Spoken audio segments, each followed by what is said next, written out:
ఎన్ని మాటలు ఎన్ని అబద్ధాలు, ఒకటా రెండా? 420 హామీలు. కేసీఆర్ గారు 10,000 ఇస్తే రైతులకు నేను 15,000 ఇస్తా అన్నాడు. కేసీఆర్ గారు కౌలు రైతులను పట్టించుకుంటలేడు, నేను కౌలు రైతులకు కూడా రైతు బంధు ఇస్తా అన్నాడు. ఇవన్నీ 100 రోజుల్లోనే చేస్తా అన్నాడు. కేసీఆర్ గారు రైతు కూలీలను పట్టించుకోలేదు, జాబ్ కార్డు ఉంటే చాలు నేను ఒక్కొక్కలకు నెలకు 1000 రూపాయలు ఇస్తా, ఆత్మీయ భరోసా అని రైతు కూలీలకు మాటిచ్చాడు. కేసీఆర్ గారు లగ్గం చేస్తే కళ్యాణ లక్ష్మి షాదీ ముబారక్ కార్యక్రమం కింద 1,00,000 రూపాయలు ఇస్తున్నాడు, నేను తులం బంగారం ఇస్తా అన్నాడు. కేసీఆర్ 2,000 పెన్షన్ ఇస్తున్నాడు, నేను ముసలమ్మకు ముసలయ్యకు ఇంట్లో ఉండే ఇద్దరికి 4,000 పెన్షన్ ఇస్తా అన్నాడు.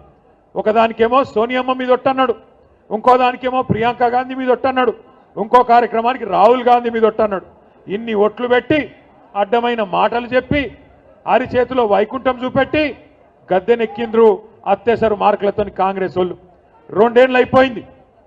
100 రోజులు అన్నారు, గ్యారంటీ కార్డులు అన్నారు, బాండ్ పేపర్లు రాసిచ్చిండ్రు. మరి 2 ఏళ్లలో ఏం పీకిండ్రు నేను అడుగుతున్నా. ఏం చేసింది కాంగ్రెస్ పార్టీ 2 ఏళ్ళు? ఏమన్నా అడిగితే ఒకటే చెప్తారు, ఫ్రీ బస్ ఇచ్చినాం, ఫ్రీ బస్ ఇచ్చినాం.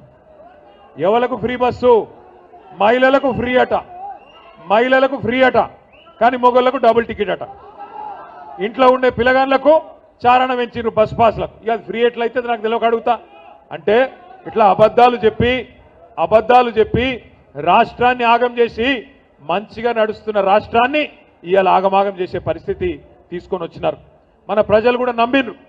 కేసీఆర్ గారు 2,000 పెన్షన్ ఇచ్చిండు కదా, మరి ఈయన చెప్తున్నాడు కదా 4,000 ఇస్తా అని, ధనిక రాష్ట్రం కదా ఇస్తాడేమో అనుకున్నారు. మరి ఎక్కడ పోయింది ఇవాళ ధనమంతా? ఎక్కడ పోతుంది అంటే ఢిల్లీకి పోతున్నది, ఢిల్లీకి పోతున్నది.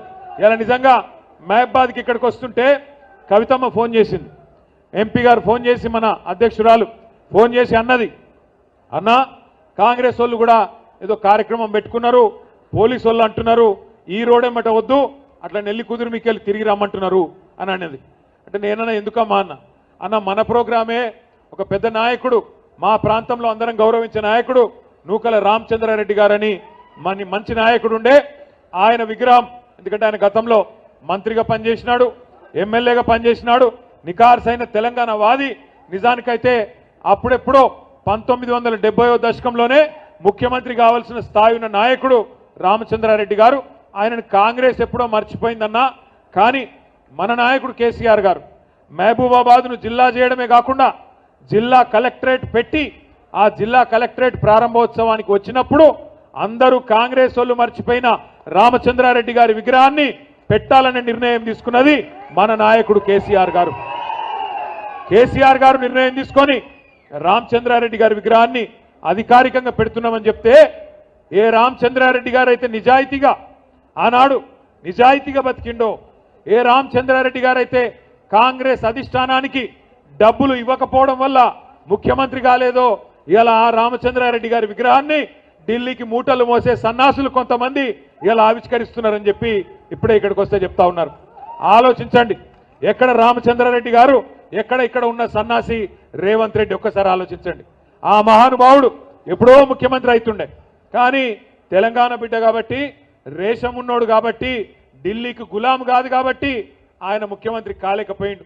కానీ ఇవాళ బ్యాగులు మోసేటోళ్ళు, సంచులు మోసేటోళ్ళు, చెప్పులు మోసేటోళ్ళు వీళ్ళే ఈ ఢిల్లీ గులాం గాళ్ళు ఇలా పెద్ద పెద్ద మాటలు మాట్లాడుతున్నారు. ఇవాళ వాళ్ళంట ఈ దుర్మార్గులు వచ్చి రామచంద్రారెడ్డి గారి విగ్రహాన్ని ఆవిష్కరిస్తుంటే, సురేందర్ రెడ్డి గారు మంచోడే, ఆయనను అంటలేను నేను, సురేందర్ రెడ్డి మంచోడే, కానీ ఇక ఇంకా వేరే వాళ్ళు ఉన్నారు వాళ్ళిద్దరు, గసంటోళ్ళు ఆవిష్కరిస్తే తప్పకుండా ఆయన ఆత్మ కూడా శోభిస్తుంది.